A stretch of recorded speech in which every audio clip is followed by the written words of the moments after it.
Hi, good morning. Welcome.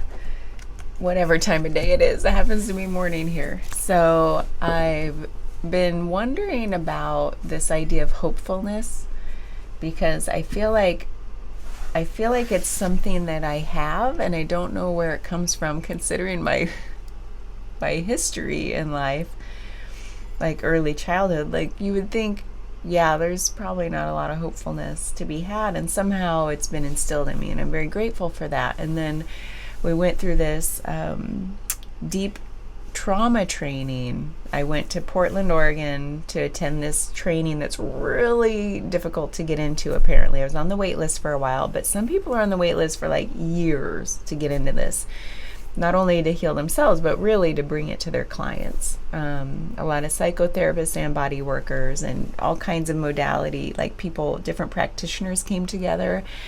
And the instructor she is the best, literally the best instructor I've ever had for any continuing ed kind of training. I can say that confidently. I was just blown away. Her presence, she has everything. And what she said, in her 40 plus years of practice, the number one thing, and she did her dissertation on this too, which was like interviewing different practitioners, and this was years ago. And then she has that in herself that she brings to her practice with her clients in trauma healing, is hopefulness and well-being. Like, to have hopefulness for your clients, movement through this trauma healing. And like, what if, haven't you had practitioners who are just sort of like, it's the best we can do? Or I don't know, maybe I better refer you out. I'm not very hopeful.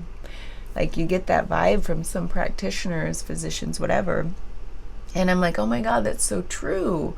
And I'm just so grateful that I have hopefulness. And then what I was thinking is the last couple days I started to feel a little run down. I think it's a combination of things. Our weather has been like literally tornadoes one day, snow the next, bright and sunny the next. Like, what is happening? And then also, I just did a lot of trauma work on myself, like as we practice with each other, and that is physically draining.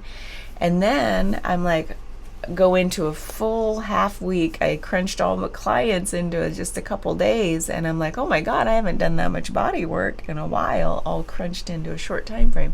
So I think a combination of things left me feeling a little less than having well-being. And so I was like, man, I got sort of down in my head just because my physical was down.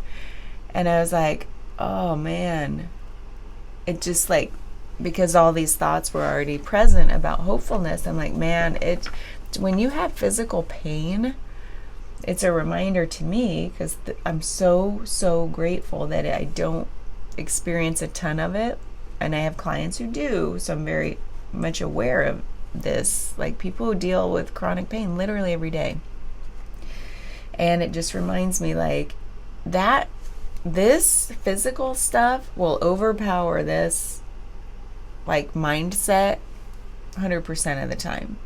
I'm pretty sure 99%. I don't know, it's a big percentage where you feel like, I want to be hopeful, I want to be that happy shiny self, I just physically can't. And so yeah, it's a reminder to take care of our bodies. It's a reminder to try to work with it instead of against it, with like nutrition and sleep and all that. Well, the last couple nights I said I wanted to be up doing things, and I'm like, you know what, I just put myself in bed. It felt like I was putting myself in bed, like, you go to bed right now and drink lots of water. And it did help. And maybe I was trying to catch something or whatever, but I'm like, I woke up feeling, wow, I'm a little more hopeful today. So there's something about this hopefulness that's like an energy I've been feeling like I wanted to spend some attention on. And so what I asked ChatGPT, because I haven't done a ChatGPT one for a little bit, to design a very unique and creative spread designed around people who are in emotional or physical pain, what it's like to encourage hopefulness. Like, what would be a spread to do that?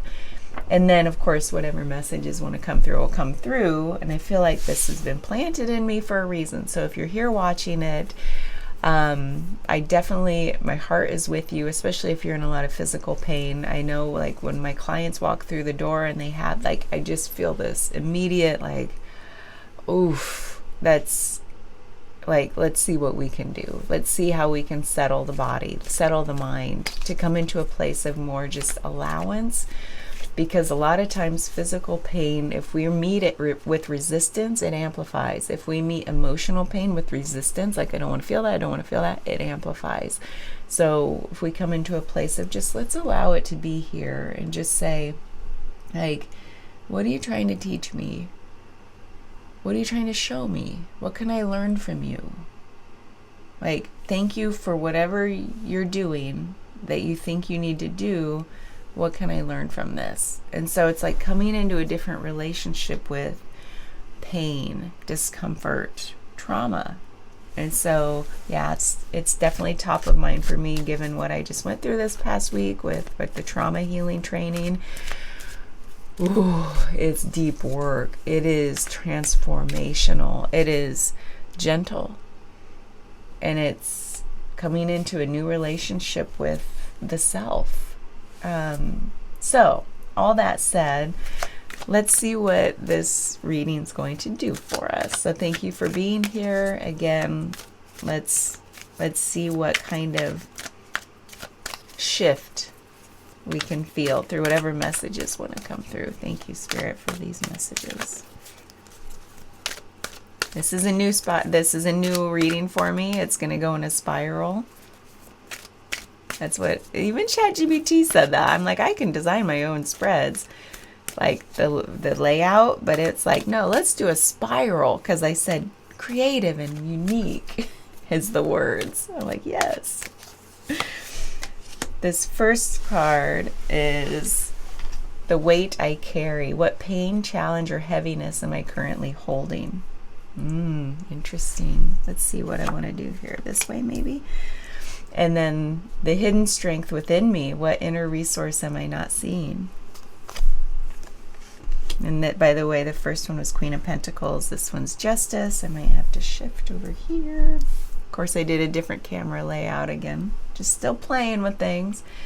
A small but powerful shift. This is the Seven of Swords. What is one small loving action I can take to bring ease into my life? Yeah, that makes sense. And then the Ten of Pentacles. We have a light in the darkness. Where can I find hope, even if I cannot see it yet? Oh.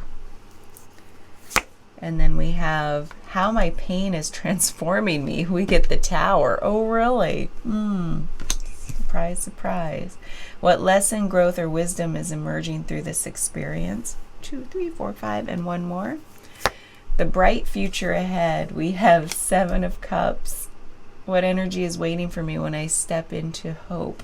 Wow. Does this look like a spiral, you guys? Let's see if we can make it more spirally. Kind of like going out into the future, right? Ooh. Okay. So immediately, what I'd like to do, because I know that we're going to get, immediately I felt like, oh, we need some clarifications.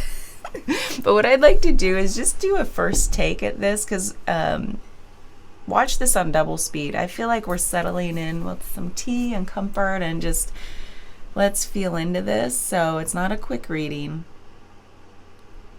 So play it on double speed if you need to be quick. Okay. So we have the Queen of Pentacles. What hidden strength is within me? Like, what inner resource am I not seeing? I'm sorry. I read the wrong line. The weight I carry. What pain, challenge, or heaviness am I currently holding? This feels like the heaviness of having to be the one holding everything together. This is the Mother card. You're the nurturer. You're the caretaker.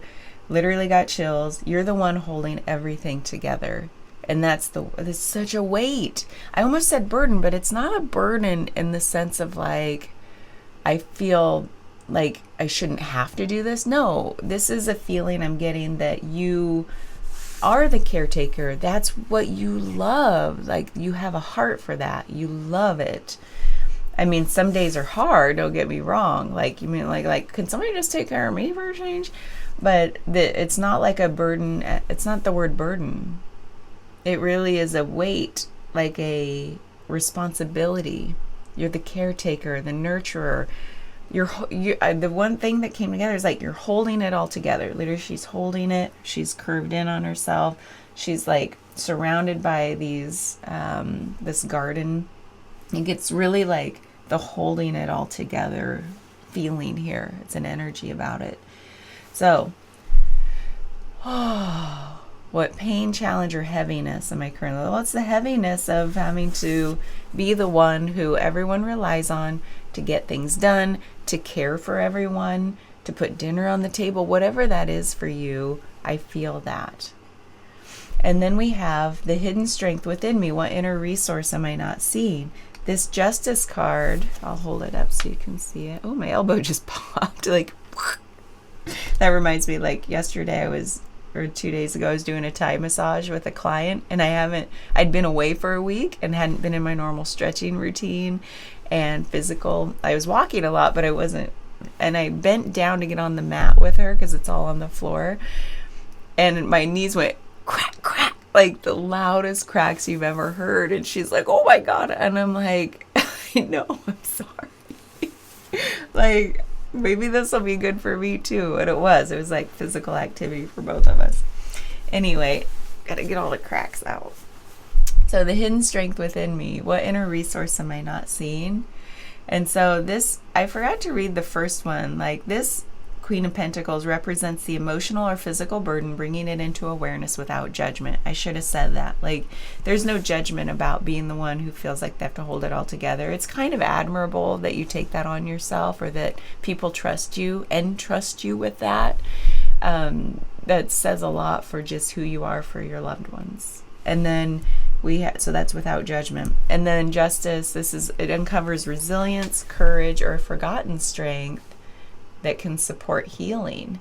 And the Justice is the one who's like feeling like they're always seeking balance and fairness and truth. And so there's something about that we're going to clarify. That's also like in relation to that weight that you're carrying, is you want everything to be in balance. You want everything to be like fair for the people in your life. You wish there was fairness for you, maybe with the way you're feeling. And the reason you're here is probably you're experiencing some sort of physical or emotional discomfort, or spiritual or mental anxiety, depression, whatever it is. There's something here where you're like, yeah, you're seeking the truth of it. Like, what is this? Like, there's a strength within me. I'm a seeker. I like there to be fairness and balance so that all voices are heard. Everything is accounted for, acknowledged, and that I feel like is a hidden strength within you. And maybe we'll see how that plays out through this and coming into like the truth of the situation with what you're feeling. And maybe even coming into some like acceptance, equanimity, balance, fairness with that. So we'll see what that really is. And then this is number 3, a small but powerful shift in the 7 of Swords. What is one small loving action I can take to bring ease into my life? And this encourages gentle self-compassion and a focus on small, meaningful progress. What immediately I think of with this is the card of deception. Usually I think of like self-deception, but you think, well, like, how's that a small but powerful, like, what's one small loving action I can bring into my life? It's, well, let's stop deceiving ourselves about what we're really feeling. Because one thing I've learned in all this training I've done the last several years is like, once you truly reorient and look at the thing instead of avoiding the thing, whatever it is, once you are willing, or even just a teensy bit curious, even not entirely willing, but a little curious enough to look at the thing, whether it's like the physical discomfort, the emotional pain, mental anguish, whatever it is, if you just pause, create space. It's hard when you're in that grip of it, but let's let's not avoid it because that's not been working for us. Might as well try something new. Look at it. Stop deceiving ourselves. Stop with the Seven of Swords. Let's stop resisting. Stop deceiving. Stop running away. And just look at it. Even for a second. If you can look at it for a second, and if it hurts, okay, let's pause. Let's see what shifts. When you look at something, it does start to shift. And when I say look, it's like acknowledge it. Be curious about it. Go into where that pain is. If you have full body pain, that might be really hard. It might just be, let's start to think about looking at it. When you start to even think about it, you might feel this pain activation, like, oh, don't look at me. And then you're like, okay, let's pause. Breathe. Orient to something pleasing, and then come back. So that's basic somatic experiencing, but we do it in all kinds of trauma healing. Like, let's be curious about it instead of resisting it. So I think there's something that's a very small but powerful shift. And it is loving. What is one small loving action I can take to bring ease into my life? Let's look at it with curiosity and compassion. Like I said before, when I said, thank you. You're trying to show me something. Thank you for trying to bring my awareness to something. What is it? What are you trying to teach me? I know that's hard, because when I've been in some deep pain, whatever kind of pain, I've all had all the kinds. Like, we've all had all the kinds of pain, right? Physical, emotional, like mental, spiritual, all the kinds of pain. It can be really hard to want to do that, but if you're here, you have a little bit of a curiosity. I know you do, because I'm going to put some title on this that probably makes you a little curious about what this is all about. So that's such a small but loving step. Like, when you love yourself enough to say, oh my God, let's say I have this pain right here. Oh my God, thank you. What are you trying to show me? And I know it can sound cheesy if you've never done this work. Try it. Try it in the privacy. You don't have to do this in front of anyone. It's like doing parts work for inner child healing. You talk to your parts. Treat it like it's its own thing. And then all of a sudden, you're like, whoa, that's powerful.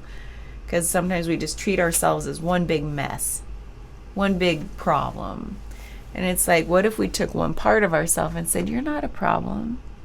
I can treat this one little part of myself as not a problem. Oh, I'm getting emotional. That's like self-love stuff. Wow. I'm telling you, try it. You might feel cheesy at first, and that's okay. Laugh about it. Bring a lightheartedness to it. It is powerful. Okay.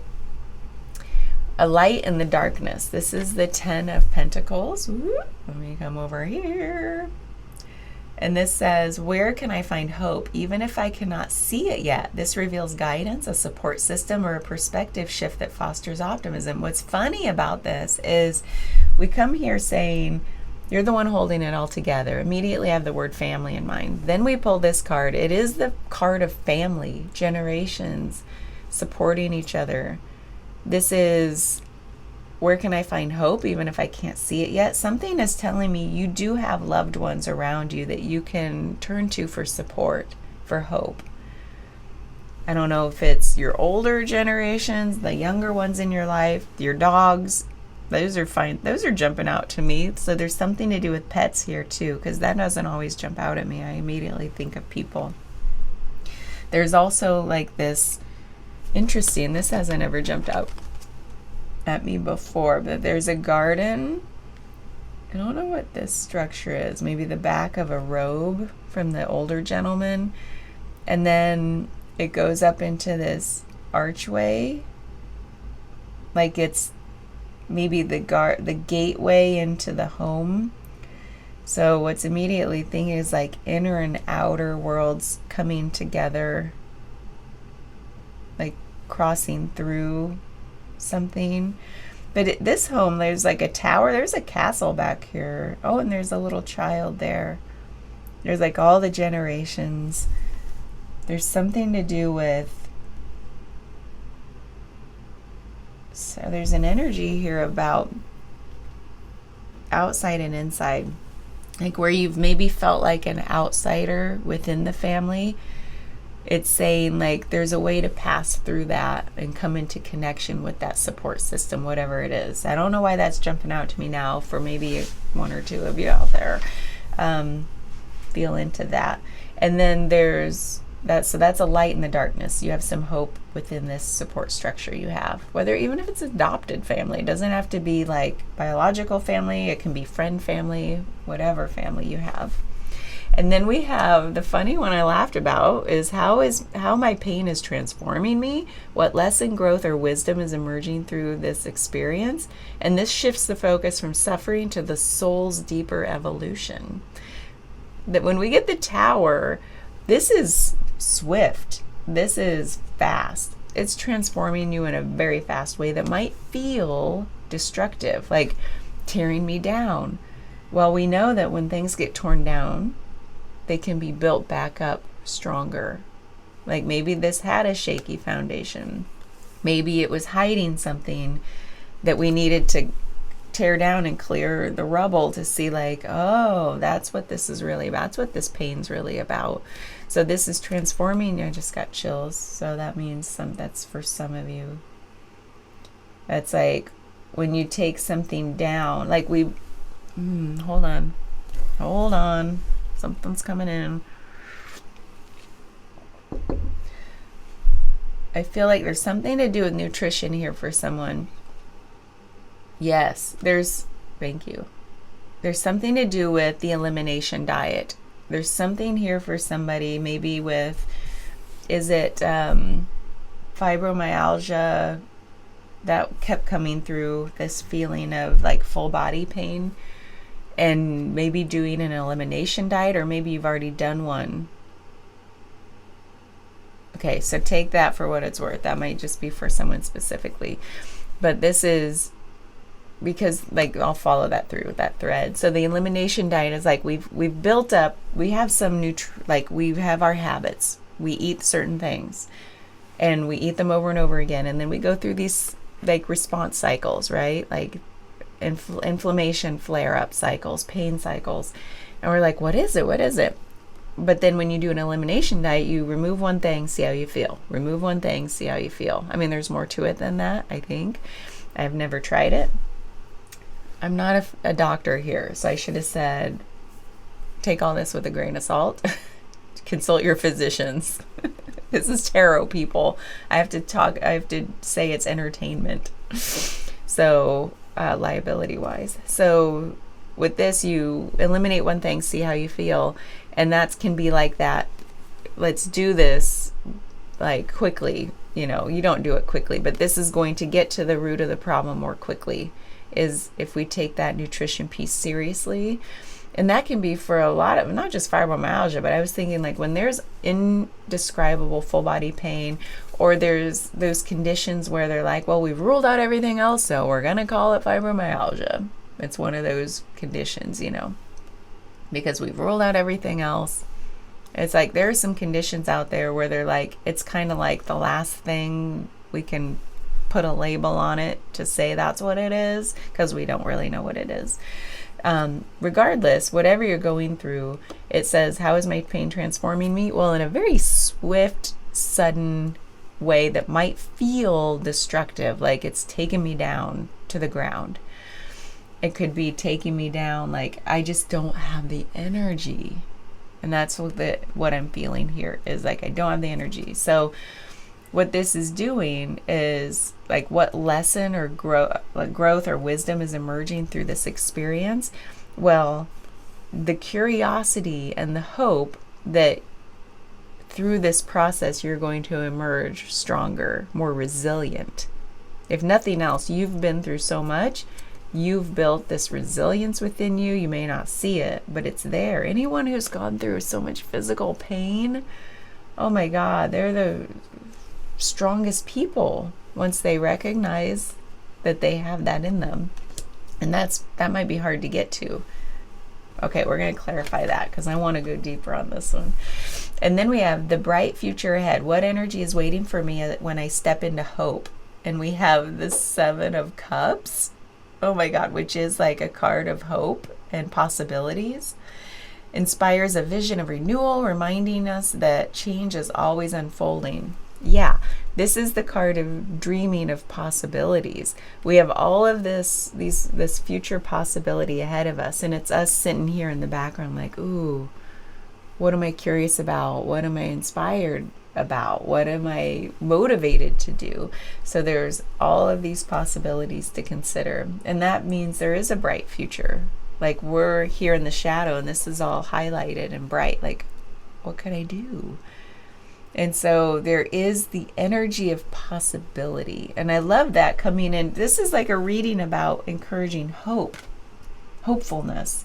And here we end with this card of literally possibilities.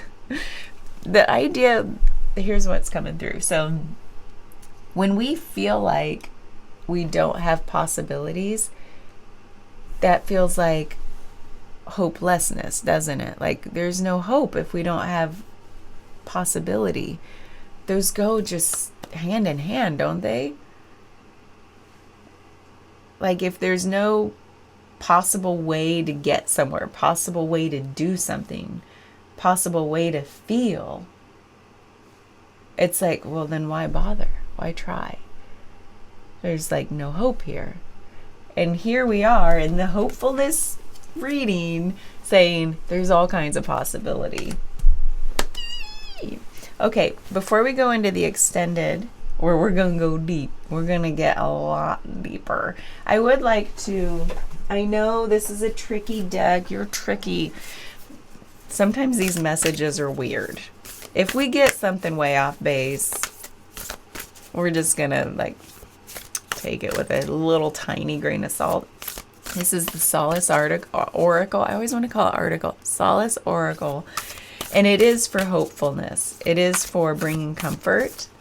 And something tells me I wanted to do it, but something I'm nervous. Because sometimes it's like, whoa, that was brutal. So, Spirit, please give us a gentle message of hope to go along with this reading. Thank you. What is this? Aww. This is number 18. Let's put that right there. Where's my Solace Oracle? Number 18. Eyes tell the truth. Drip drop. Did I already read this one? I did read this one. This is the brutal one. I'm going to leave you out. It can't. That's probably why it came out. I was, oh my God, isn't that crazy? That's the one most recently that was like, man, that's harsh. Woo! Okay. Was that you being funny? Spirit's like, you're going to get what you're going to get, and you're going to like it. Just kidding. Oh, look, Jelly Bean's down here. He's putting his paw on my chair like, it's okay, honey. Thank you, Spirit. Ooh, what's going on here? Number 69. That's so funny. We got that card again. Literally the one that came to mind when I was like, I don't want that card again. That was brutal. And here we got it. Tough beginnings. Awakening from a dream or reality. The lines become obscured. Fleeting moments. Glimpses of emptiness. I still exist. Closing doors is not always easy. Some things are just too painful, so we get stuck in a type of holding pattern. We want to move forward, but in what direction? Standing there, unable to make a decision, leaves us exposed to the storms of this world. Elements consisting of pain, anxiety, or confusion are taking over your space of being. How do you protect yourself and close off all the negative feelings intruding your life? Okay, I'd say this is pretty relevant. First, you need to open the door of truth before you can get your closure. The words depression or suicide are significant with the calling of this card. This kind of mental disorder is difficult to endure, mostly when someone has lost a friend, family member due to suicide. By the way, the grammar in this is terrible, so forgive me if I'm a little trying to make sense of it. It's heart-wrenching because the survivors feel like they missed the signs or could have done something more to help. They could have feelings of guilt, shame, or rejection, but frankly, it's not their fault. They need to forgive and let go of the deceased with loving memories, and they should remove any blame from themselves. People also have their varied opinions about suicide, but don't worry about your departed's pathway to heaven. Let go of the hurt and confusion associated with religious beliefs. Have peace in knowing that their soul is allowed to cross into the light of love and forgiveness. By the way, what's coming to me is like, if suicide doesn't resonate, I think the passing of a loved one in any form is calling here, so you can read it that way.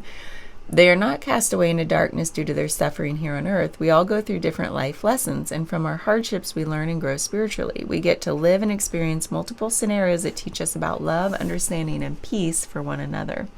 You may be going through agony due to their passing, but rest in knowing that they too will continue their journey of life. Mental health is essential for our well-being and cognitive dysfunction. It's not always adequately recognized. Perhaps there is someone who is now experiencing a depressed state of mind or suicidal thoughts. How do you know, and what should you look for? There are a few of these signs: feelings of hopelessness, increased fatigue or sleep issues, loss of interest, anxiety, changes in appetite, infrequent or recurrent thoughts of death. These signs should not be taken lightly, and if this is a concern, professional advice is always recommended. Yes. Remember, we all need help from time to time, so be aware of what you can do to restore peace in your life. You've been trying so hard to close the door when all you needed to do is open it widely and recognize what's in front of you. Then you can start to let the white light of love, healing, and protection cover your body and soul. Okay, that was a harsh message, but it was made in love. Like this idea of acceptance, like curiosity, like it full circle here, like the ability and desire and even a little curiosity to look at the thing in love and see how it wants to change. So yeah, there's a little bit of like hope there, and that was, I think, kind of perfect for this reading when it talked about hopelessness and like all this pain. Wow. So let's go into the extended. Please reach out if you want a personal one-on-one reading, especially if you can't go into the extended. I'm happy to do that one-on-one. Reach out. There are links all over the place for that. Or just send me a message if you can't find the link to request the reading. We'll make it happen. So yeah, my heart's with you. Really is. These are not easy things. But we're going into the extended, and we're going to go much deeper and see all of this stuff we can learn from the messages. Like, we're going to go deep to like bring it up to the surface and see what hopefulness comes about, and leave us with really, really good vibes.